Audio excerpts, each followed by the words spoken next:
बहुत समय पहले एक छोटे से गांव के किनारे एक विशाल पुरानी हवेली थी।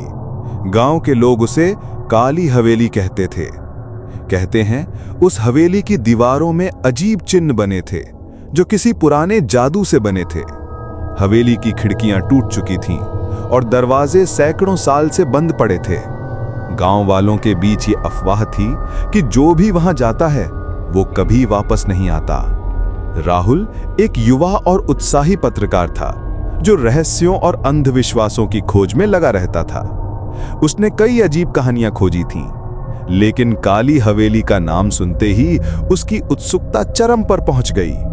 उसके मन में बस एक ही सवाल था, क्या सच में कोई रहस्य है या ये सिर्फ अफवाह? एक दिन राहुल ने निर्णय लिया कि वो इस हवेली की सच्चाई खुद उजागर करेगा। नाम वालों ने उसे चेताया, राहुल, ये कोई आम मकान नहीं, वहां रात के अंधेरे में आत्माएं घूमती हैं, कोई वापस नहीं आता। लेकिन राहुल ने सबकी बातें अनसुनी कर दी। रात का अंधेरा गहरा हो चुका था जब राहुल हवेली के पास पहुंचा।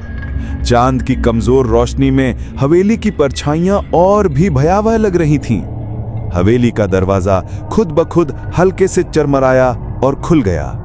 भीतर एक अजीब ठंडी हवा का झोंका आया। दीवारों पर पुराने चित्र झूल रहे थे जिनकी आंखें मानो जीवित थीं। फर्श पर जाले बिछे थे और धूल की परत इतनी मोटी थी कि हर कदम की आहट एक घातक साजिश सी लग रही थी। राहुल ने कैमरा चालू किया और कदम दर कदम आगे बढ़ा। तभी हवेली के अंदर से फुसफुसाहटें आने लगीं। धीमे स्वर में कोई पुकार रहा था, राहुल, राहुल। उसकी सांसें तेज हो गईं। कैमरे की फ्लैश से एक झलक मिली, तहखाने का दरवाजा धीरे धीरे खुल रहा है। उसने खुद को संभाला और धीरे धीरे तहखाने की सीढ़ियां उतरने लगा। सीढ़ियां खटखटाईं, मानो हर कदम के साथ हवेली उसके मन में डर बो रही हो। तहखाने में पहुंचा तो वहां एक पुरानी डायरी रखी थी। धूल और जाले से ढकी वो डायरी समय की परत में गुम थी। राहुल ने उसे खोला। पन्नों पर लिखा था, जो भी इस हवेली में आएगा, अंधेरा उसके अंदर समा जाएगा। ये हवेली आत्माओं का घर है जिनकी कोई मुक्ति नहीं। जैसे ही उसने अगला पन्ना पलटा, एक जोरदार चीख हवेली में गूंज उठी। उसकी आंखों के सामने अजीब से चित्र उभरने लगे। एक डॉक्टर की तस्वीर जो अपने प्रयोगशाला में भयंकर चेहरों के साथ खड़ा था। पता चला कि उस हवेली में पहले एक डॉक्टर रहता था जिसने अनैतिक प्रयोग किए थे। उसने इंसानों पर भयंकर प्रयोग करके आत्माओं का बंधन बनाकर हवेली में कैद कर लिया था। लेकिन एक दिन डॉक्टर स्वयं भी गायब हो गया।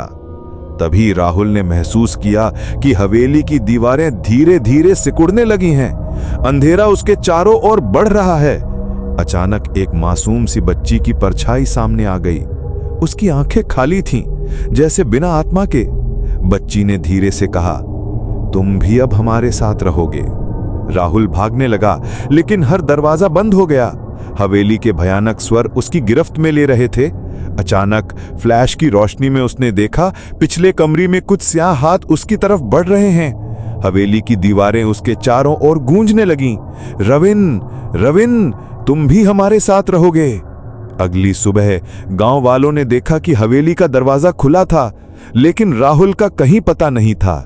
केवल उसकी डायरी वहीं पड़ी थी, खुले पन्नों के साथ। पन्नों पर नए शब्द अपने आप उभरने लगे थे, जैसे हवेली खुद कहानी लिख रही हो। हवेली की दीवारों पर फिर वही चिन्ह उभर आए और हवेली के अंदर से एक धीमी फुसफुसाहट गूंजती रही, तुम भी अब हमारे साथ रहोगे। कहते हैं आज भी जब चांद अंधेरा होता है तो काली हवेली से फुसफुसाहटें आती हैं और जो भी वहां प्रवेश करता है वो कभी बाहर नहीं आता।